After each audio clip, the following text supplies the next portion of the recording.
சிறிய ஒரு பயம் இருந்துட்டு எதுக்கு என்ன காரணம், ஒரு லெவல் நம்ம செட் பண்ணிட்டோம். அதெல்லாம் கீழே இறங்கிட்டு கூட அதுலேருந்து கொஞ்சம் ஒரு பெட்டரா ஏதாச்சும் இந்த வாய்ப்பை பயன்படுத்தாச்சும் சில 2-3 கருத்துக்களை சொல்ல முடியுமா என்று நாம் ஆசைப்பட வேண்டும்.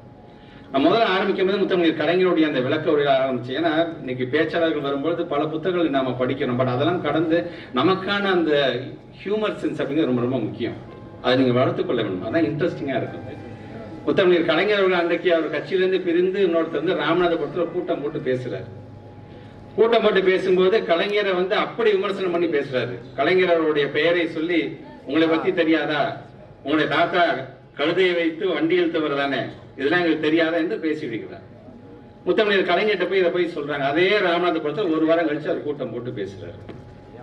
பேசும்பொழுது அவர் சொல்றாரு, இங்க போன வாரம் கூட ஒரு பேச்சாளர் பேசிதான் நான் கேள்விப்பட்டேன். எங்களுடைய தாத்தா வந்து கழுதை வைத்து வண்டி இழுத்துட்டு போனதெல்லாம் எங்களுக்கு தெரியாதா என்று அவர் சொல்லியிருக்கிறார். எங்க தாத்தா வச்சிருந்த அந்த வண்டியுமே காணா போயிடுச்சு, ஆனா கழுதை மட்டும் போனவரும் வந்து கத்திட்டு போனதா நான் கேள்விப்பட்டேன் என்று அவர் சொல்லுகிறார். சோ அவங்க சொல்லக்கூடிய விமர்சனத்தை எப்படி அவர் திருப்பி அவர் அடிக்கிறார் என்பதை நாம் பார்க்க வேண்டும்.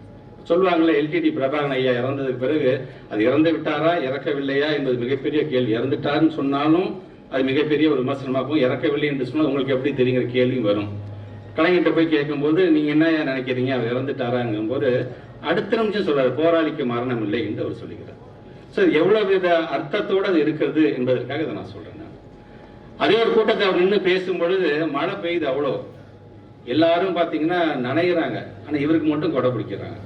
உடனே அவர் சொல்றாயோ, எல்லாரும் நனையும் போது எனக்கு மட்டும் ஏன் நீ கொடை பிடிக்கிற, கொடை பிடிக்காதே, எல்லாரும் நனைஞ்சிட்டு இருக்கும்போது நானும் நனைஞ்சிட்டு இங்க என் தொண்டர்களையும் உடன்பிறப்புகளோட நான் பேச ஆசைப்படுகிறேன் என்று அவர் சொல்லுகிறார்.